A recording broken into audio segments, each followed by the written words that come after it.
Pada akhir dekade 1970-an hingga awal 1980-an, Mitsubishi memiliki produk kendaraan niaga kecil yang bernama Mitsubishi Mini Cab generasi ketiga yang juga dijual di Indonesia sejak tahun 1980 dengan nama Mitsubishi Colt Mini Cab L100 yang dulu sudah pernah kami ceritakan riwayatnya pada video yang sebelumnya. Silahkan pencet tulisan di pojok kanan atas apabila Anda penasaran. Pada tahun 1984, Mitsubishi Mini Cab seri L100 tersebut sudah mulai tua, sehingga produksinya di seluruh dunia termasuk di Indonesia dihentikan. Walaupun konon di Indonesia masih ada sisa stok hingga tahun 1985. Tidak seperti di pasar internasional, di mana segmen ini dapat langsung diganti oleh Mitsubishi Mini Cab generasi keempat yang bentuknya seperti ini. Di Indonesia situasinya lebih rumit. Pada pertengahan dekade 1980-an, kendaraan niaga kecil di Indonesia sudah meninggalkan mesin 550 cc dan beralih ke mesin 1000 cc. Bahkan konon terdapat regulasi khusus dari pemerintah Indonesia yang melarang produksi mobil niaga dengan kapasitas mesin di bawah 1000 cc. Hal ini menjadi kendala tersendiri karena Mitsubishi Mini Cab generasi keempat untuk pasar internasional tidak menyediakan mesin 1000 cc karena masih mengikuti regulasi Kei Car di Jepang. Selain itu, dimensi Mitsubishi Mini Cab generasi keempat versi internasional juga masih mengikuti regulasi Kei Car, sehingga ukuran bodinya masih mirip dengan generasi sebelumnya. Sedangkan mobil-mobil niaga kecil di Indonesia pada saat itu ukurannya sudah membesar karena sudah menggunakan mesin 1000 cc sehingga daya angkutnya juga meningkat. Dengan pertimbangan-pertimbangan tersebut, dapat diperkirakan bahwa Mitsubishi Mini Cab generasi keempat versi internasional akan sulit laku jika dijual di Indonesia. Sehingga akhirnya agen tunggal Mitsubishi di Indonesia terpaksa mengembangkan Mitsubishi Mini Cab generasi keempat versi mereka sendiri dengan mesin dan bodi yang lebih besar, sehingga menjadi makhluk yang benar-benar berbeda, hanya menyisakan sedikit kemiripan bahasa desain bodi dengan versi internasional. Makhluk itulah yang kemudian dipasarkan dengan nama Mitsubishi Jetstar. Pada video ini akan kami ceritakan riwayat Mitsubishi Jetstar di Indonesia. Silahkan ditonton hingga selesai. Mitsubishi Jetstar mulai dijual di Indonesia pada tahun 1986. Sehingga ada jeda waktu sekitar 1 tahun sejak Mitsubishi Mini Cab generasi ketiga berhenti dijual hingga Mitsubishi Jetstar diperkenalkan sebagai penggantinya. Mitsubishi Jetstar diberi kode sasis SHW yang juga dicantumkan pada awalan nomor rangkanya. Ini berbeda dengan Mitsubishi Mini Cab generasi keempat versi internasional yang kode sasisnya menggunakan awalan huruf U. Untuk bentuk bodinya, sebetulnya Mitsubishi Jetstar masih mengikuti bentuk dasar Mitsubishi Mini Cab generasi keempat. Hanya saja ukurannya diperbesar dan desainnya dibuat lebih gagah dan tegas. Tidak seperti Mitsubishi Mini Cab generasi keempat versi internasional yang bentuknya cenderung menggemaskan, lucu. Mitsubishi Jetstar menggunakan lampu berbentuk persegi dan menggunakan semacam grill palsu dengan motif segi 6 yang memanjang. Di tengah grillnya terdapat logo Mitsubishi 3 berlian berwarna merah yang ukurannya cukup besar dan ada tulisan Jetstar di sisi kanannya. Kemudian di atas lampu sebelah kiri ada tulisan Mitsubishi. Ini jadi double, ada tulisan Mitsubishi lagi padahal sudah ada emblem 3 berlian. Lampu sennya terdapat di bumper seperti ini. Bumpernya sendiri terbuat dari logam dengan bentuk seperti ini. Terdapat semacam coakan di bagian tengah, mungkin untuk mengarahkan angin untuk mendinginkan mesinnya. Bagian samping kabinnya bentuknya seperti ini. Bentuk pintunya masih benar-benar sama dengan desain pintu Mitsubishi Mini Cab generasi keempat.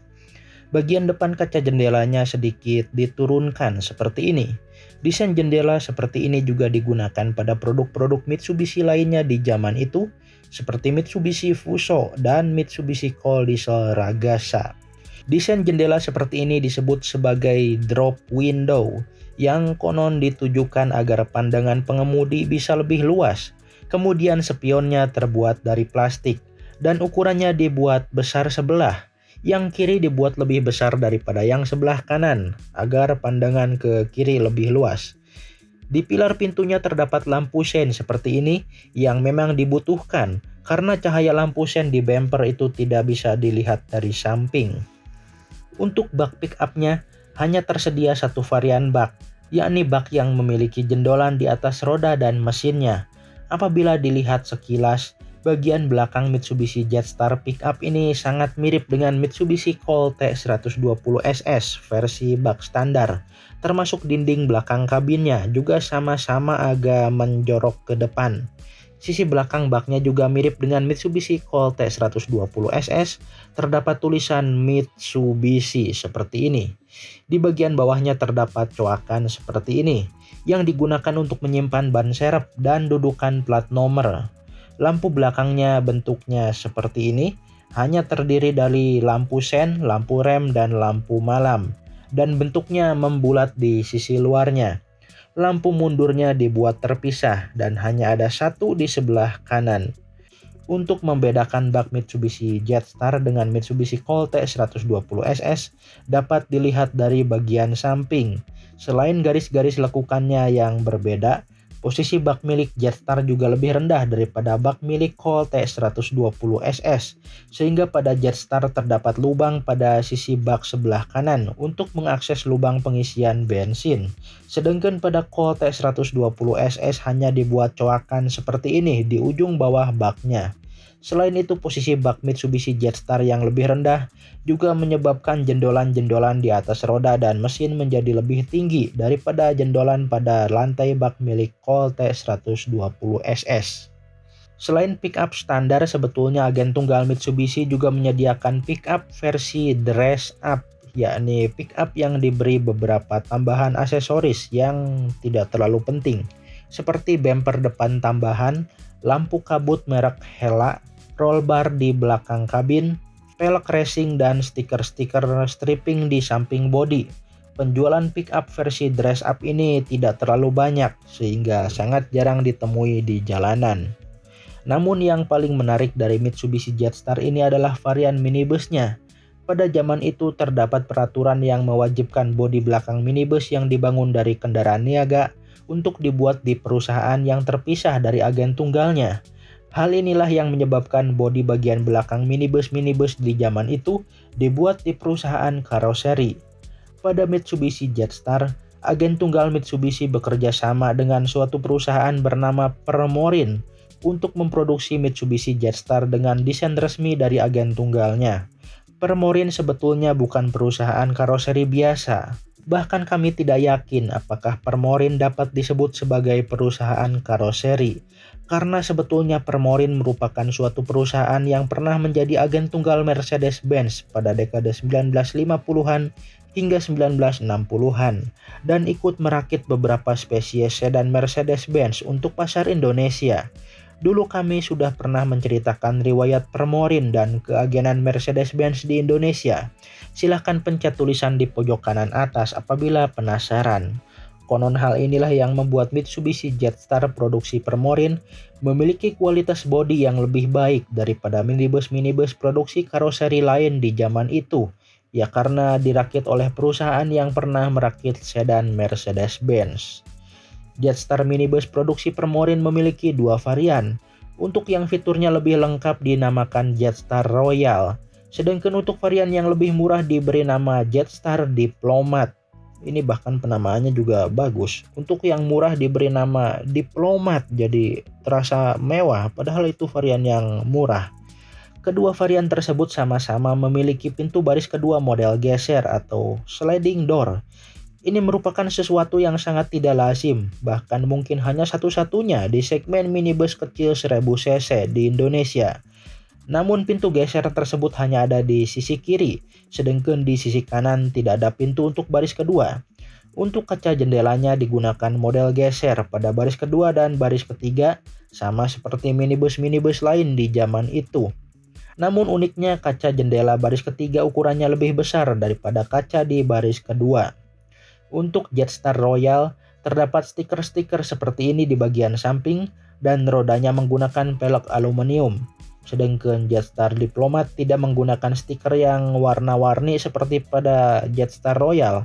Hanya terdapat stiker bertuliskan Jetstar pada pintu depan dan rodanya menggunakan pelek kaleng seperti pada Jetstar Pickup.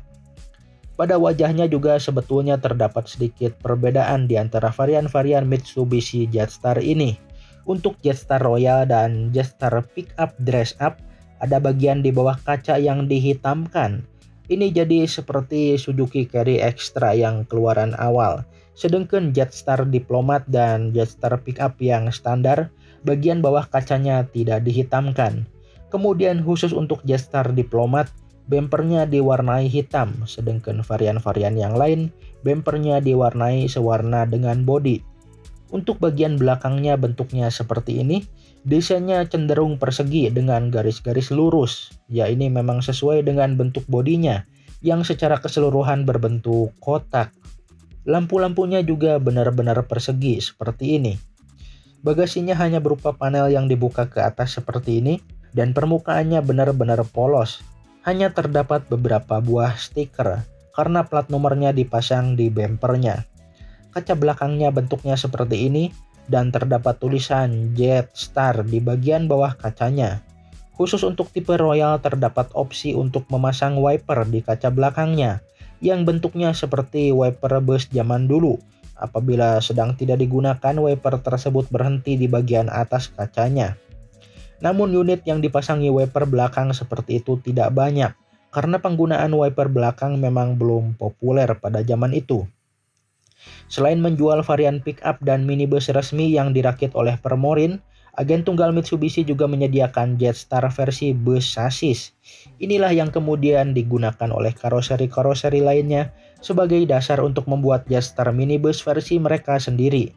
Beberapa karoseri yang tercatat pernah membuat Jetstar minibus, diantaranya Adiputro, New Armada, Berlian, Starion, Agustus, dan ada beberapa karoseri yang lain. Namun memang jumlah perusahaan karoseri yang memproduksi Jetstar minibus tidak terlalu banyak, karena mayoritas konsumen lebih memilih Jetstar produksi Permorin daripada produksi karoseri yang lain. Mayoritas Jetstar minibus yang diproduksi oleh karoseri-karoseri tersebut menggunakan pintu biasa pada baris keduanya, bukan pintu sliding door. Hanya karoseri Starion di Cirebon yang tercatat menggunakan pintu sliding door seperti yang digunakan oleh Permorin. Ada juga beberapa karoseri yang tidak memasang lampu sen samping di pilar pintunya. Ini jadi kurang aman. Untuk bagian belakangnya terdapat berbagai macam desain. Bahkan satu karoseri pun dapat menawarkan beberapa desain sekaligus.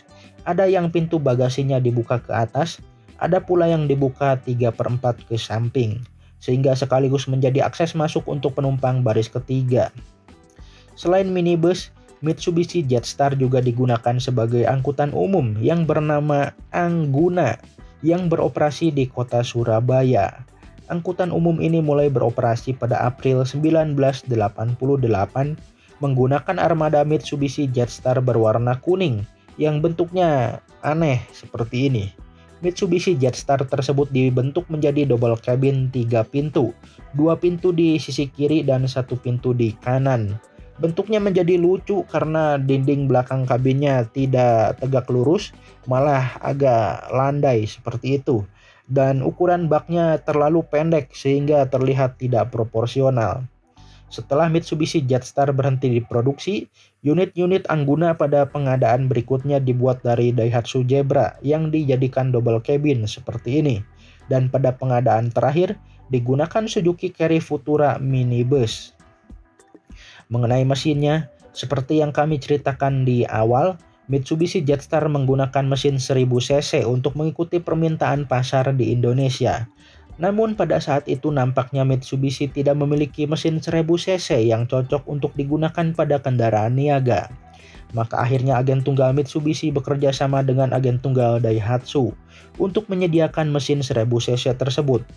Mitsubishi Jetstar menggunakan mesin Daihatsu tipe CB yang mengeluarkan tenaga maksimal sebesar 53 PS. Dan anehnya pada brosur dan iklan Mitsubishi Jetstar tidak dicantumkan berapa torsi maksimal mesin tersebut. Bahkan tenaga maksimal 53 PS juga tidak dicantumkan keluar pada putaran berapa RPM. Mesin Daihatsu tipe CB sendiri sebetulnya digunakan pula pada beberapa spesies kendaraan Daihatsu yang dijual di Indonesia, di antaranya pada keluarga Daihatsu Hijet dan keluarga Daihatsu Ceret. Namun terdapat beberapa perbedaan pada masing-masing spesies, sehingga tenaga dan torsi maksimalnya juga berbeda-beda. Apabila dilihat dari tenaga maksimalnya, mesin Mitsubishi Jetstar ini sama dengan mesin yang digunakan pada Daihatsu Hijet Zebra S88 yang diproduksi pada periode 1986 sampai 1989 bersamaan dengan masa produksi Mitsubishi Jetstar. Untuk interiornya bentuknya seperti ini. Dashboardnya didominasi oleh bentuk persegi. Dashboard ini sebetulnya diambil dari Mitsubishi Minicab generasi keempat versi internasional. Namun apabila pada Minicab dashboard tersebut diwarnai abu-abu, pada Jetstar keluaran awal malah diberi warna merah tua seperti ini. Hanya terdapat beberapa bagian berwarna hitam pada bagian tengah dashboard dan di sekeliling instrumen cluster. Setirnya juga diambil dari Mitsubishi Minicab dengan tombol klakson berbentuk persegi panjang tipis seperti ini. Dan anehnya setirnya malah berwarna hitam, tidak diwarnai merah seperti dashboardnya. Setir tersebut dapat diatur posisinya, dapat ditegakkan atau direbahkan. Istilah zaman sekarang menyebutnya sebagai tilt steering. Di sebelah kanan setir terdapat tuas pengaturan lampu, dan di sebelah kiri setir terdapat tuas pengaturan wiper. Ya, ini sama seperti pada mobil-mobil zaman sekarang. Kemudian di bagian atas leher setir terdapat saklar betot untuk menyalakan lampu hazard atau lampu darurat. Instrumen klasternya bentuknya seperti ini. Terdapat speedometer di bagian tengah, indikator suhu mesin dan volume bensin di sisi kiri, sedangkan di sebelah kanan digunakan untuk lampu-lampu peringatan. Untuk Jetstar tipe Royal, terdapat opsi untuk memasang AC merek Nippon Denso. Untuk unit yang dipasang AC Nippon Denso tersebut, terdapat lubang ventilasi AC di ujung kiri dan kanan dashboardnya. Selain juga terdapat lubang AC di bagian tengah. Sedangkan untuk unit yang tidak memiliki AC atau yang menggunakan AC hasil modifikasi, pada umumnya tidak terdapat lubang AC di ujung kiri dan kanan. Jadi bagian itu langsung ditambah dengan panel plastik saja. Jadi hanya ada lubang AC di bagian tengah dashboard. Kemudian di sebelah kanan setir terdapat panel yang dapat dibuka untuk mengakses wadah minyak rem. Dan di bagian bawahnya terdapat 3 buah tombol kosong. Di sebelah kiri setir di dekat dengkul supir, terdapat puter-puteran untuk mengatur RPM mesin dan ada 1 buah tombol kosong yang umumnya digunakan sebagai tempat untuk saklar AC. Di bagian atas dashboard ada tempat penyimpanan kecil yang dapat dibuka ke atas seperti ini dan ada lubang-lubang yang nampaknya disediakan untuk menjadi tempat speaker untuk radio. Di bagian tengah dashboard di bawah lubang AC terdapat tempat untuk radio atau head unit. Dan di bawahnya terdapat beberapa buah tombol kosong lagi yang sebetulnya disediakan untuk saklar AC dan ventilasi pada Mitsubishi Minicab generasi keempat versi internasional, tapi pada Jetstar tempat itu tidak digunakan sama sekali. Kemudian di ujung bawah dashboardnya terdapat asbak. Di sebelah kiri dashboard terdapat laci penyimpanan atau glove box. Dan di ujung kiri dashboard terdapat wadah penyimpanan terbuka seperti ini yang kelihatannya hanya ditambahkan begitu saja. Wadah penyimpanan ini dibuat karena bodi Mitsubishi Jetstar lebih lebar daripada Mitsubishi Minicab generasi keempat versi internasional. Untuk jok depannya, bentuknya terpisah antara jok supir dan penumpang depan. Untuk tipe diplomat dan pick up, joknya tidak memiliki sandaran kepala dan jok penumpang depannya lebih lebar, hampir bersentuhan dengan jok supir. Sedangkan pada tipe Royal, lebar jok penumpang depannya sama dengan jok supirnya, sehingga ada celah di antara kedua jok tersebut. Selain itu disediakan sandaran kepala yang bentuknya agak unik karena di bagian pinggirnya agak meruncing ke atas, sehingga jadi mirip dengan atap rumah di daerah Sumatera Barat. Kemudian di antara jok supir dan penumpang depan terdapat tuas rem tangan dan transmisi manual 4 speed. Ini sama bentuknya untuk semua varian. Untuk Jetstar minibus produksi Permorin, baik versi Royal maupun Diplomat, secara keseluruhan dapat menampung 7 orang, yakni 2 orang di baris pertama 2 orang di baris kedua dan 3 orang di baris ketiga. Pada tipe Royal terdapat opsi untuk menggunakan jok yang dapat diputar ke belakang yang secara resmi dinamakan Shinkansen Seat. Ini jadi seperti kereta api. Ini benar-benar canggih pada zaman itu. Bahkan sampai sekarang pun di Indonesia sangat jarang ada fitur seperti ini pada minibus yang berbasis kendaraan niaga. Selain diproduksi untuk pasar Indonesia, ternyata Mitsubishi Jetstar juga diekspor ke negara-negara lain di Asia Tenggara. Pada tahun 1987, Mitsubishi Jetstar ini sudah diekspor ke 2 negara tetangga, yakni Filipina dan Thailand. Pada pertengahan tahun 1988, Mitsubishi Jetstar mengalami beberapa perubahan. Pada tampilan depannya, grillnya diganti dengan panel datar seperti ini yang ditempel logo 3 berlian yang ukurannya lebih kecil. Juga terdapat perubahan pada bempernya. Sekarang bempernya terbuat dari plastik dan bentuknya juga berubah menjadi seperti ini dengan 2 buah lubang ventilasi pada ujung bawahnya. Pada periode ini juga terdapat satu varian minibus baru yang diproduksi oleh Permorin, yakni Jetstar Giuliano, yang pintu baris keduanya dibuka ke samping seperti pada minibus pada umumnya, tidak menggunakan pintu geser. Namun bentuk dan ukuran pintunya masih sama dengan varian-varian yang menggunakan pintu geser, sehingga jadi terlihat agak aneh karena ukurannya jadi terlalu besar. Pada interiornya, di tahun 1988 ini, terdapat perubahan warna dashboard menjadi abu-abu seperti ini. Bentuk setirnya juga berubah. Sekarang tombol klaksonnya menjadi lebih gemuk. Setir versi baru ini hampir sama persis dengan yang digunakan pada Daihatsu Hijet Zebra. Namun ada sedikit perbedaan. Pada setir Daihatsu Hijet Zebra, pada bagian tengahnya polos dan ada tulisan Hijet di pojok kanan bawah. Sedangkan pada Mitsubishi Jetstar terdapat tambahan 2 garis horizontal di bagian tengah dan tulisan Hijet-nya dihilangkan.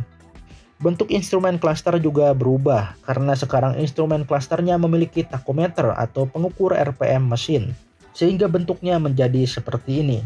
Tachometer berada di sisi kiri, speedometer di sebelah kanan, sedangkan indikator suhu dan volume bensin ditempatkan di tengah. Juga terjadi beberapa perubahan di sisi mekanikal. Pada kaki-kaki depan terdapat perubahan pada bentuk idle arm atau beberapa bengkel di Jawa menyebutnya sebagai tangan gareng. Di sisi belakang terdapat pula perubahan pada bentuk gardan. Selain itu terdapat perubahan pada timing belt pada mesinnya. Apabila sebelumnya digunakan timing belt tipe 91ZA19 dengan gigi berbentuk persegi, sejak tahun 88 ini digunakan timing belt tipe 91RU19 dengan gigi yang bentuknya agak membulat. Produksi Mitsubishi Jetstar dihentikan pada tahun 1989 akibat berhentinya suplai mesin dari Daihatsu. Tidak terlalu jelas apakah Mitsubishi yang tidak melanjutkan pengadaan mesin dari Daihatsu atau memang Daihatsu yang ingin menghentikan produksi mesin tipe CB secara keseluruhan, karena memang pada saat yang sama mesin pada Daihatsu Zebra diperbesar menjadi 1300 cc. Yang jelas pada tahun 1989 tersebut, agen tunggal Mitsubishi sudah menjalin kerjasama yang baru, yakni dengan agen tunggal Suzuki.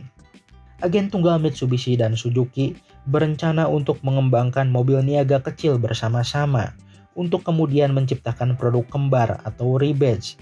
Pada awalnya mereka berencana untuk mengembangkan kendaraan niaga bermesin 1000 cc. Untuk pihak Mitsubishi, makhluk tersebut direncanakan akan menjadi penerus Mitsubishi Jetstar, sedangkan untuk pihak Suzuki akan menjadi pengganti Suzuki Carry Extra. Namun setelah melalui berbagai penelitian, mereka malah menyimpulkan bahwa masyarakat Indonesia ternyata membutuhkan kendaraan niaga yang sedikit lebih besar, yakni yang memiliki kapasitas mesin sekitar 1300 cc. Dari sinilah akhirnya tercipta Mitsubishi Colt T120SS dan Suzuki Carry Futura yang mulai diproduksi pada tahun 1991. Sedangkan untuk segmen 1000 cc tetap mengandalkan Suzuki Carry Extra yang diproduksi hingga tahun 2010. Video ini kami akhiri dengan menampilkan spesifikasi teknis Mitsubishi Jetstar. Silahkan dibaca apabila ingin tahu lebih detail.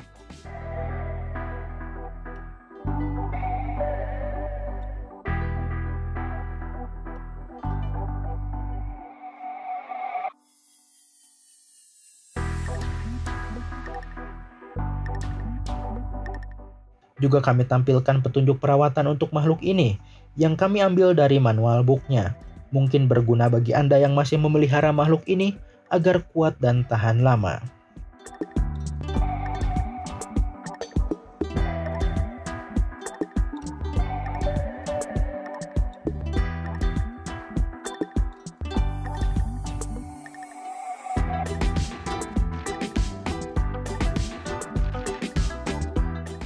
Demikianlah pembahasan kami mengenai Mitsubishi Jetstar.